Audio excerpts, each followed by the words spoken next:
ሰላም ጤና ይስጥልን የተወደዳችሁና የተከበራችሁ የቻናላችን ተከታታዮች እንደምን አላችሁ? የህዳር 3 2018 ዕለታዊ ወቅታዊ ማህበራዊና ኢኮኖሚያዊ ትኩስ መረጃዎችን ይዘንላችሁ ቀርበናል። በቅድሚያም ዋና ዋናዎቹን በማስቀደም እንጀምራለን።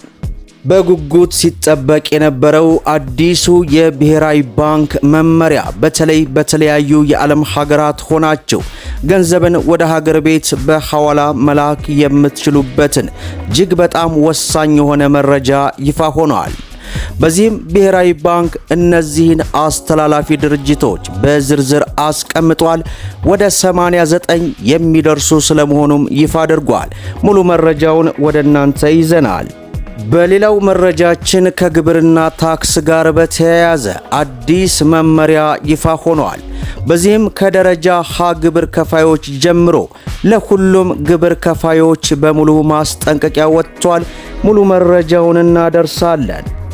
በሌላ መረጃችን የገንዘብ ሚኒስቴር የገቢ ግብር ማሻሻያ አዋጅ ጸድቆ በስራ ላይ የዋለ ቢሆንም የአዋጅ ማስፈጸሚያ ደንብ ለሚኒስትሮች ምክር ቤት ቀርቦ ያልጸደቀ መሆኑን በመጥቀስ በአዋጁ ዙሪያ የወጡ አንቀጾችን በዝርዝር እንመለከታለን። እንዲሁም ከታህሳስ ወር ጀምሮ ተግባራዊ የሚደረገውን አዲሱን የኤሌክትሪክ ወይንም የመብራት ታሪፍ በተመለከተ የኢትዮጵያ ኤሌክትሪክ ኃይል ይፋ አድርጓል። ሙሉ መረጃውን ይዘናል። ቪዲዮውን ላይክ፣ ቻናሉን ሰብስክራይብ እያደረጋችሁ እስከ መጨረሻው ድረስ አብራችሁን ቆዩ። እንግዲህ ክቡራን ተመልካቾቼ በዚህ ሰዓት እጅግ ወሳኝ የሆኑ መረጃዎችን ነው ይዤላችሁ የቀረብኩት። በተለይ በተለያዩ የዓለም ሀገራት ያላችሁ እህት ወንድሞች ገንዘብን ወደ ሀገር ቤት ስትልኩ እንግዲህ ከፍተኛ ጥንቃቄ ማድረግ እንደሚገባችሁ በተደጋጋሚ ያደርሻለሁ። ታዲያ በዚህ ሰዓት በዚህ ደቂቃ ብሔራዊ ባንክ አዲስ መግለጫ አውጥቷል። ይህንን የብሔራዊ ባንክ መግለጫ በተመለከተ እንግዲህ የትኛው ድርጅት በኩል ማስተላለፍ እንዳለባችሁ ሙሉ ዝርዝሩ ይዘናል። ወደ እናንተ እሱን በማስቀደም የሁሉንም አንድ ባንድ እናደርሳለን። በኢትዮጵያ የገንዘብ ማስተላለፍ አገልግሎት እንዲሰጡ የተፈቀደላቸው የገንዘብ አስተላላፊ ድርጅቶች 89 መሆናቸውን የብሔራዊ ባንክ በዚህ ሰዓት ይፋ አድርጓል። የኢትዮጵያ ብሔራዊ ባንክ በኢትዮጵያ የገንዘብ ማስተላለፍ አገልግሎት እንዲሰጡ የተፈቀደላቸው የገንዘብ አስተላላፊ ድርጅቶችን ስም ዝርዝር ለሕዝቡ ይፋ አደረገ። በዚህ መሰረት ቀደም ሲል የገንዘብ ማስተላለፍ አገልግሎት እንዳይሰጡ ታግደው የነበሩ ዋና መስሪያ ቤት በአሜሪካ ቨርጂኒያ ግዛት በፎልስ ቸርች እንዲሁም በራሚዳ አካባቢ ያሉ በአገልግሎት ላይ አሰጣጥ የሚያደርጉ አጠቃላይ ግምገማ ከተካሄደ በኋላ በሕጋዊ የገንዘብ አስተላላፊ ድርጅቶች ስም ዝርዝር ውስጥ ዳግም እንዲካተቱ ተደርጓል። በዚህ ውሳኔ ላይ ሊደርስ የቻለው በሀገሪቱ ሕግና ደንብ መሰረት በድርጅቱ ላይ አስፈላጊው የቁጥጥርና የክትትል ሂደት ከተጠናቀቀ ጊዜ በኋላ ነው። ስለሆነም በአሁን ጊዜ በኢትዮጵያ አገልግሎት እንዳይሰጡ ታግደው የሚገኙ የገንዘብ አስተላላፊ ድርጅቶች በሙሉ የሀገሪቱ ሕግና ደንብ የሚጠይቀውን መስፈርት ለማሟላት አስፈላጊውን እርምጃ እንዲወስዱ የኢትዮጵያ ብሔራዊ ባንክ ያበረታታል። የኢትዮጵያ ብሔራዊ ባንክ ዓላማ የገንዘብ አስተላላፊ ድርጅቶች በግልጸኝነትና ሕጉ በሚፈቅደው መሰረት ብቻ እንዲሰሩ ድጋፍ ማድረግ ነው ይላል። በመሆኑም በውጭ ሀገራት የሚኖሩ ሰዎች ገንዘብ ወደ ኢትዮጵያ በሚያስተላልፉበት በማንኛውም ወቅት ሕጋዊና ግልጽ የሆነ አካሄድ መከተላቸውን ማረጋገጥ ይኖርባቸዋል። ሕጋዊ ፍቃድ በተሰጣቸው የገንዘብ አስተላላፊ ድርጅቶች በኩል ገንዘብ መላክ ገንዘብ ደህንነቱ ተጠብቆ ሕገወጥ የገንዘብ ዝውውርና አሸባሪነትን በገንዘብ መደገፍ የሚያጸራውን አሰራር ተከትሎ ወደ ተቀባዩ እንዲደርስ ያደርጋል ይላል። በሌላው መረጃችን ከታህሳስ ወር ጀምሮ ተግባራዊ የሚደረገው አዲሱን ኤሌክትሪክ ታሪፍ በተመለከተ መግለጫ ወጥቷል። የኢትዮጵያ ኤሌክትሪክ ኃይል በክሪፕቶ ማይኒንግ ስራ ላይ ለተሰማሩ ድርጅቶች በፈረንጆቹ ዲሴምበር 1 2025 ጀምሮ ተግባራዊ የሚደረግ የታሪፍ ማሻሻያ ማድረጉን ተቋሙ ጥቅምት 17 ቀን 2018 በጻፈው ደብዳቤ ማሳወቁን ቲክቫ ኢትዮጵያ ተመላክቷል። በደብዳቤው መሰረት የዳታ ማይኒንግ ድርጅቶች የታህሳስ ወር የኤሌክትሪክ ሽያጭ ሂሳብ የሚከፍሉት በተሻሻለው ታሪፍ መሰረት ይሆናል። የተሻሻለው የታሪፍ መዋቅር የዳታ ማይኒንግ ካምፓኒዎች የኃይል ክፍያ እንዳጠቃቀም ሰዓታቸው እንዲከፍሉ የሚያደርግ ነው ይላል። የኢትዮጵያ ኤሌክትሪክ ኃይል ኮሚኒኬሽን ዳይሬክተር አቶ መጎስ መኮንን የደብዳቤውን ትክክለኛ ለቲክፋ ኢትዮጵያ ሰጥተዋል። በምስሉ ላይ እያያችሁ ሙሉ መረጃውንና ሙሉ ታሪፉን መመልከት ትችላላችሁ። እኔ ወደ ቀጣይ መረጃ ላምራ።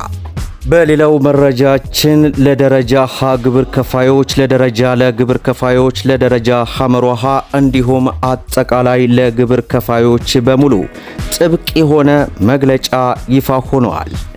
የገንዘብ ሚኒስቴር የንግድ ፍቃድ ካወጣበት ክልል ውጭ የንግድ ሥራ የሚያከናውን ማንኛውም ነጋዴ ግብሩን መክፈል ያለበት የንግድ ሥራውን በሚያከናውንበት ቦታ መሆኑን በዚህ ሰዓት ያወጣው ሪፖርት አስነብበዋል።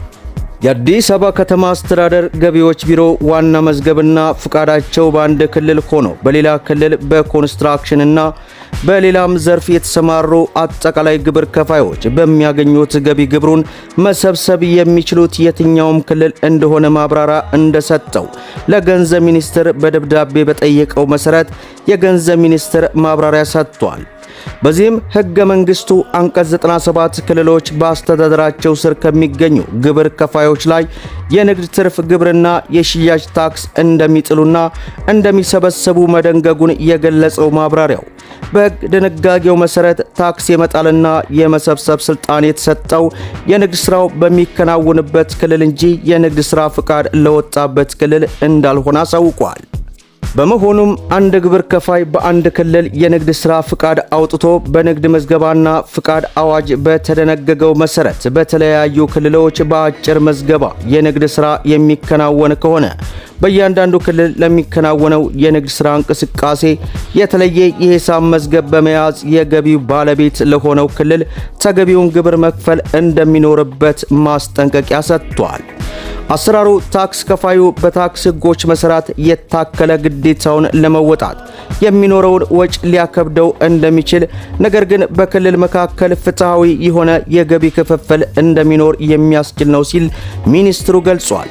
ከዚህም በላይ ሕገ መንግስታዊ ድንጋጌ በመሆኑ መከበር እንዳለበትና ከዚህ ውጭ ሌላ አሰራር መፈጸም እንደማይቻልም አስታውቋል።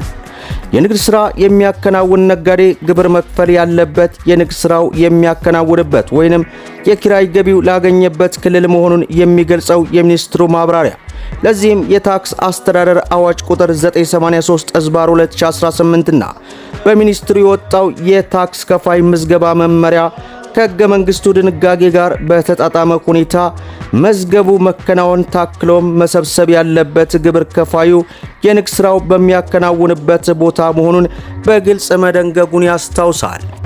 ምንም እንኳን የታክስ አስተዳደር አዋጅ አንድ ነጋዴ ግብር የሚከፍለው የንግድ እንቅስቃሴውን ለሚያካሄድ ክልል መሆኑን በግልጽ ቢደነግግም አንዳንድ ነጋዴዎች በሌሎች ክልሎች ለሚያከናውኑት የንግድ ሥራ ፍቃዳቸው ባወጡት አንድ ቦታ እንደሚከፍሉ የገንዘብ ሚኒስቴር የሪፖርተር ምንጭ ገልጿል። በመጨረሻም የገንዘብ ሚኒስቴር የገቢ ግብር አዋጅ ማሻሻያ ጸድቆ በስራ ላይ የዋለ ቢሆንም የአዋጁ ማስፈጸሚያ ደንብ ለሚኒስትሮች ምክር ቤት ቀርቦ ያልጸደቀ መሆኑን በመጥቀስ በአዋጁ አንዳንድ አንቀጾች ላይ ማብራሪያ ሰጥቷል። ማብራሪያው የተሰጠው የገቢዎች ሚኒስቴር ቅርንጫፍ ጽሕፈት ቤት ያነሳቸው የተለያዩ ጥያቄዎችን በማሰባሰብ በአዋጁ አንዳንድ አንቀጾች ላይ የገንዘብ ሚኒስቴር ማብራሪያ እንዲሰጥበት በጠየቀው መሰረት ነው። የገንዘብ ሚኒስቴር የአማራጭ አነስተኛ ግብር አፈጻጸምን በተመለከተ ቀደም ሲል በሌላ ሕግ ነፃ የተደረገ ግብር ከፋይ የ2017 በጀት ዓመት የንግድ ትርፍ ግብር ተጠያቂነትን በተመለከተ የትርፍ ድርሻ ላይ ተፈጻሚ ስለሚሆን ታክስ፣ የተጠቃለለ የሂሳብ ሰነድ ትግበራ ስለሚሆንበት አሰራር፣ የቤት ክራይ ገቢ ግብር ላይ አማራጭ አነስተኛ ግብርና ቅድሚያ ታክስ ክፍያ የሚኖርበት ተፈጻሚነት እንዲሁም አማራጭ አነስተኛ ግብርና የገቢ ግብር እፎይታን በተመለከተ ኃላፊነቱ የተወሰነ የሽርክና ማህበራትና የጋራ ኢንቨስትመንት ፈንድን በተመለከተ የጥሬ ገንዘብ ግብይት ገደብን በተመለከተ አጠቃላይ ሙሉ ዝርዝሩ እንግዲህ ስክሪን ላይ የምትመለከቱት ነው። እናንተ ስክሪንሾት እያደረጋችሁ ያዙት። ለዛሬ ያስኩላችሁ ዕለታዊ መረጃ ይህን ይመስላል። ቪዲዮውን ላይክ ሸር አድርጉት እያልኩ እስከ ፍጻሜው ድረስ እንግዲህ አብራችሁን ስለቆያችሁ ልባዊ ምስጋናችንን እየሰጠን በሌላ ቪዲዮ እስከምንገናኝ ወሰላሙ አለይኩም ወራህመቱላሂ ወበረካቱ ለማለት እንወዳለን።